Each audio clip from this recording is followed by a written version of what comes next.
Santeria is an Afro-Caribbean religion with Roman Catholic ties. Within this religion, there are spirit dolls or altar dolls, which are said to be vessels for powerful spirits or divine beings.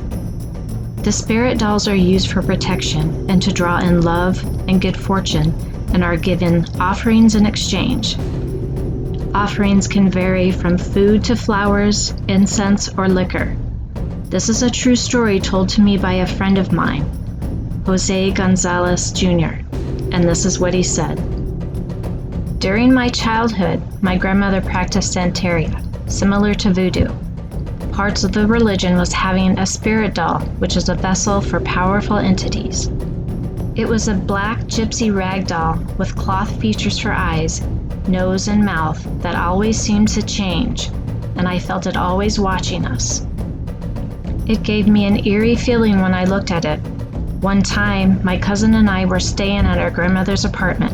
We had to share the old school pull-out couch to sleep on. Across the room was the rag doll.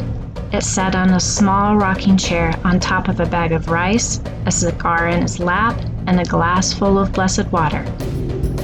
I think it was offerings to the Orcha spirit for its protection, or to, I believe, trap evil within the doll to protect my grandmother. As we were tucked into bed by my grandmother, the light shut off, and the room and the doll took on an even creepier feeling.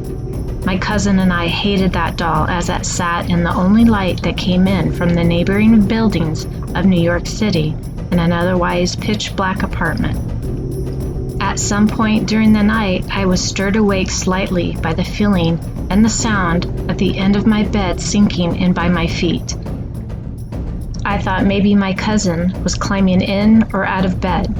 However, there was no other movement than just the sinking of the end of the bed.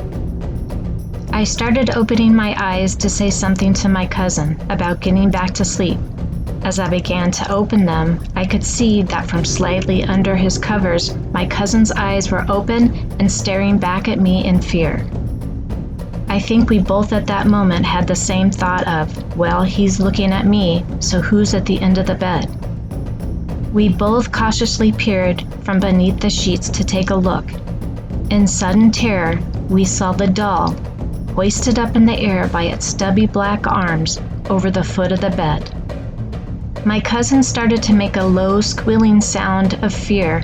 That's when, in an instant, it was gone and back in the slowly rocking chair. As you may guess, my cousin and I bolted from the living room, crying and wailing to our grandmother, who awoke in fear and concern.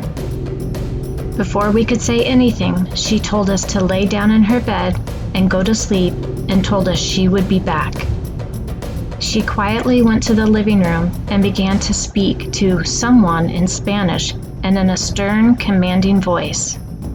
When she returned, she told us to leave it alone and to leave us alone. Then she said, that was it and we won't talk about it anymore. She kissed us goodnight and eventually we fell asleep. From that time on, sleep was never the same at her place.